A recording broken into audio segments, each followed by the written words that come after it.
Welcome to JWL Sports, where we review all the best sports clips from around the world. Now you're probably wondering, why should I watch over here instead of anywhere else? And that's because over there, they don't care about what you have to say. They don't even read any of the comments. But I think it's the opposite. I think we know exactly what we're talking about. So I read every single comment. So if you think what I'm saying is the most ridiculous thing you've ever heard, let me know in the comments below. If you think what I'm saying is the most amazing thing, then definitely please let me know. Either way, let's get into some discussions, let's get into some fights, but ultimately, let's just have some fun. And please do consider subscribing. We are building an amazing community here, and I would absolutely love to see you part of it. I want to build something that we all genuinely feel connected to, something that we're really excited to be part of, and I think we're well on our way to doing it. So without further ado, let's get to it. We're watching a clip of The Herd with Colin Cowherd talking about Caitlin Clark. I can't even get it out. Talking about Caitlin Clark. She breaks the NCAA women's scoring record. I'm sure if you're clicking this video, you know who Caitlin Clark is at this point.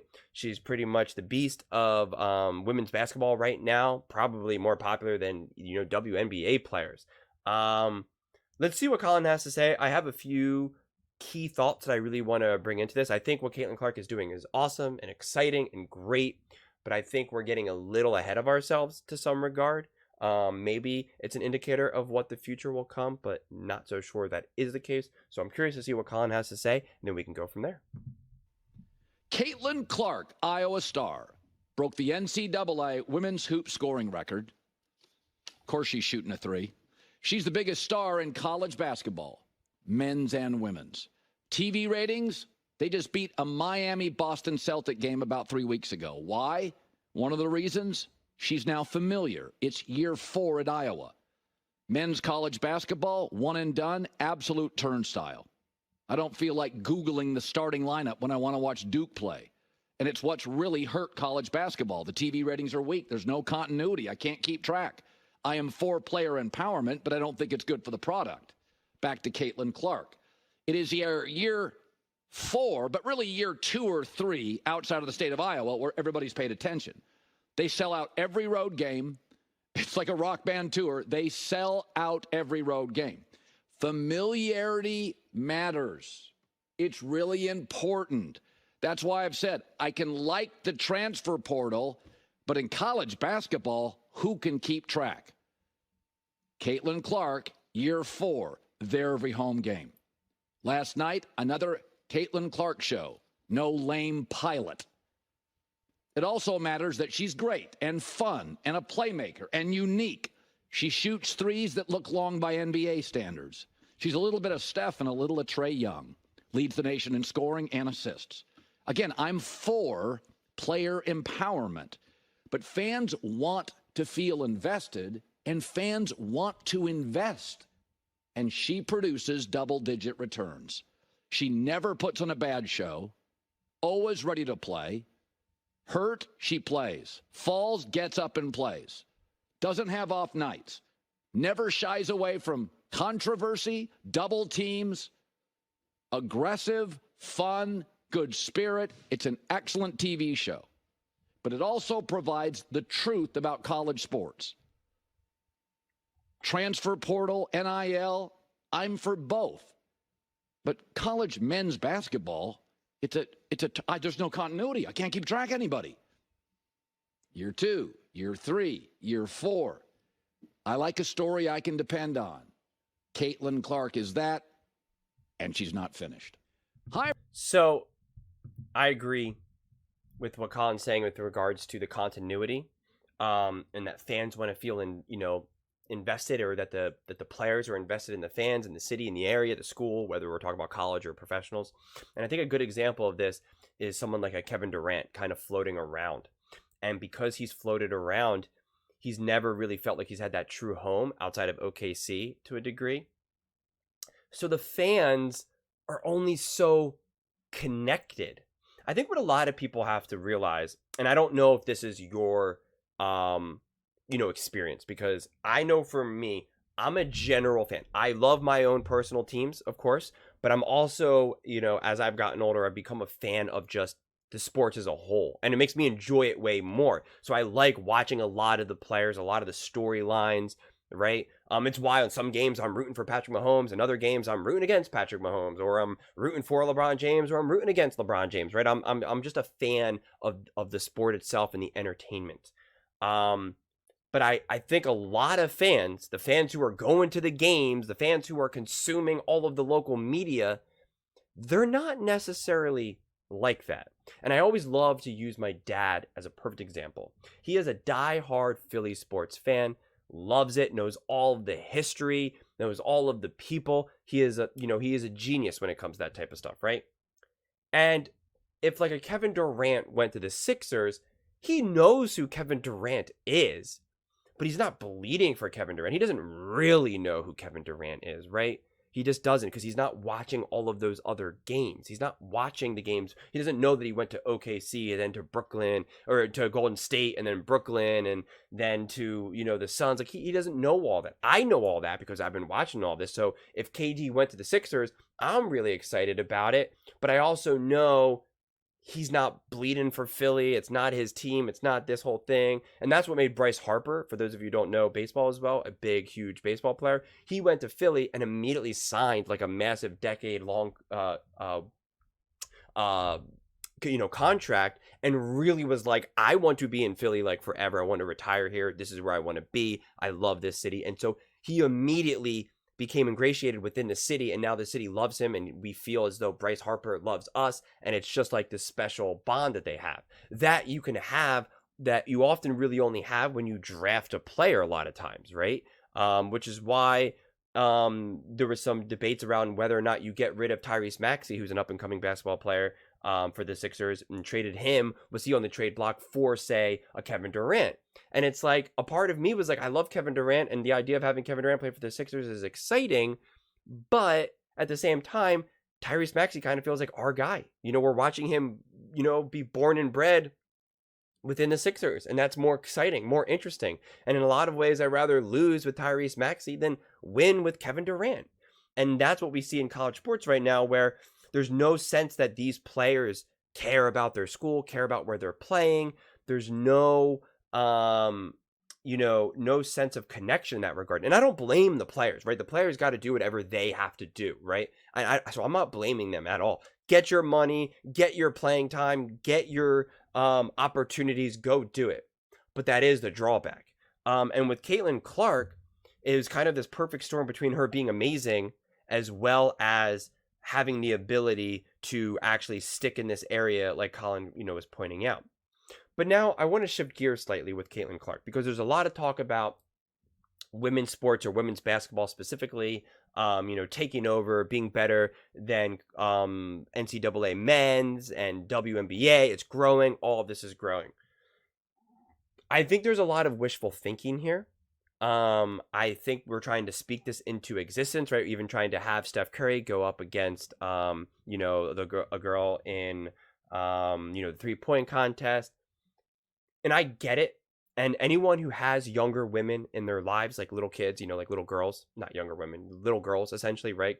I have like multiple nieces who are all various ages, all under like 11 years old, and watching them grow up over the years, right? Like, you want to see a place where women's sports are growing and exciting. And honestly, as a sports fan, like, wouldn't it be awesome to have like other leagues to be able to watch, to not just have to rely on essentially the NFL, MLB, and NBA for, excitement? Like, it would be awesome to be like really into, the WNBA, or really into the NCAA women's basketball, right? Like that would actually be really cool.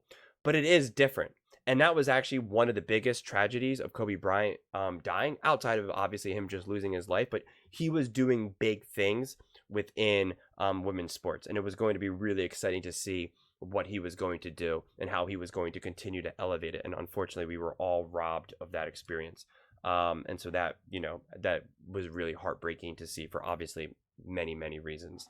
But I don't know what the limit of women's sports are. The one thing that I do want to say that I find really exciting is that watching Caitlin Clark do this, and the way she's doing this, because right now it feels like a lot of, and I'm kind of using girls and women's kind of interchangeably here, Because I don't see like college girls as women's, right?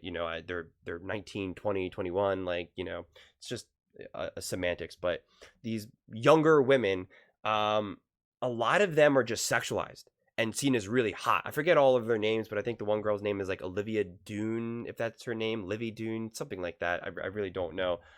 She's like a gymnast or whatever, right? You have a lot of these girls who are collegiate athletes and they're making a lot of money and they're really popular because they're good at their sport, but they're also typically like really, really, really attractive and like and often sexualized and they use it to their advantage. And again, get your money, build your fan base, no judgments whatsoever. Go do you. If that's the way how you're going to be able to build your own generational wealth, by all means, go do it. But I think it takes away from it, right? Because you have a lot of fans or growing interest because these people kind of become like glorified, not even glorified. They just become kind of like sex objects in a lot of ways. They really, really do. And to some degree, men's professional athletes benefit from that.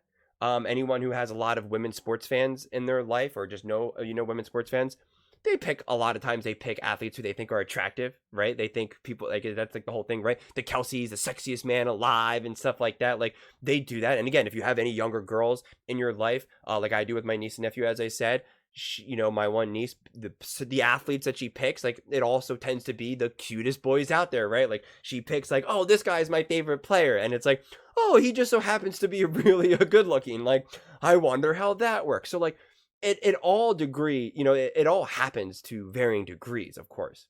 But you see this really magnified in women's sports, without a doubt. And so Caitlin Clark, who I think is a very beautiful woman, very beautiful, but she's definitely not seen on this level as these like crazy sex objects. To my knowledge, her Instagram isn't filled with like booty shots and, all these overtly sexualized images that, again, we see some of these other famous collegiate athletes doing to build their brand, which, again, not knocking them. It's just a fact. And so to see someone like Caitlin Clark have all of this success and it just be on the merit of her balling out and being great, I think is awesome and really exciting. And so much more of a stable base to build off of rather than, dude, look how hot that girl is. And damn, she can knock down threes. It's just a different energy. You're respecting the athlete for being the athlete rather than a couple of these other girls. Like that one girl, I forget, man, she's got blonde hair. I think she lost. She had a big mouth and was like yelling at her. I think she was maybe invited, right? They turned it into a whole black-white thing. Her name has completely slipped my mind. And she was even invited to the White House, I think. But like she's a really attractive girl, but she's also good at basketball too. But it seems like people really like her. A lot of people, and at least maybe casual people and guys, are just like, damn, she's hot, right? I'm sure people slide into her DMs all the time. It's just a different energy. It really, really is. And again, I'm not trying to say that Caitlin Clark isn't beautiful in her own right, but there are different degrees of all of this. I was trying to figure out the best way how to approach it. So hopefully this is all coming out good, coming out at least somewhat clear. But I'm really excited for Caitlin Clark. I think it's an awesome story. You can just see in her face. Look how excited she is. That's just really awesome. It's a great story. And I think that women's sports can continue to build off of this. And I'm hopeful that they can kind of get some good momentum going. But at the same time, I don't want to delude myself in thinking that this is just the beginning and women's sports are going to be able to really keep up and conquer and really go toe to toe with men's sports, because as of right now, it's just not even the case, right? They're not even in the same stratosphere right now. So what will it take? It will take more Caitlin Clarks and less, again, I think her name is Livy Dune, right? Less people who are just really, really attractive. And like, there you go. Because again, I'm trying to think of who would be considered an attractive football player, an attractive basketball player. I guess, right, we could use Travis Kelce. He's dating Taylor Swift, so people obviously find him attractive. But that's not why he became famous. That's not why he became who he was. He became who he was because he was Travis freaking Kelce and one of the greatest tight ends to ever play in the NFL, right? That's why he is who he is. Now, the fact that he's good looking and now dating a pop star, that's just, adding to that. It seems like other female athletes, even if they're really good, it's not enough for them to really become popular. They also have to be really good looking. Or if they're good looking, really, really good looking, really, really hot and sexy, then they don't even have to be that good. They just have to be able to, be on the level of like a Tristan Thompson or something, right? Or they just have to be on the level of like, yeah, I can play, I can get on the court. And as long as that's the case and they're really, really good looking, boom, millions of dollars, career, Instagram following in the millions. That's like all it takes. So it's just different energy, different approaches, fair or unfair. That's just the way it is, right? That is just the way it is. But like I said, congratulations to Caitlin Clark. Hope she continues to ball out. And it's, she's a beast. So I'm looking forward to see what else she does within her career. But what do you guys all think? What do you think about the continuity that Colin was talking about? And what do you think about what I was talking about with regards to the attraction effect of, women's sports and the success? Would love to hear your thoughts on this one. Please let me know in the comments below. And please don't forget to subscribe. As I said, we are building an amazing community here, and I would absolutely love to see you part of it. And please don't forget to give this video a thumbs up, as it really, really does help with the visibility and the algorithm. Thank you so much, and see you next time.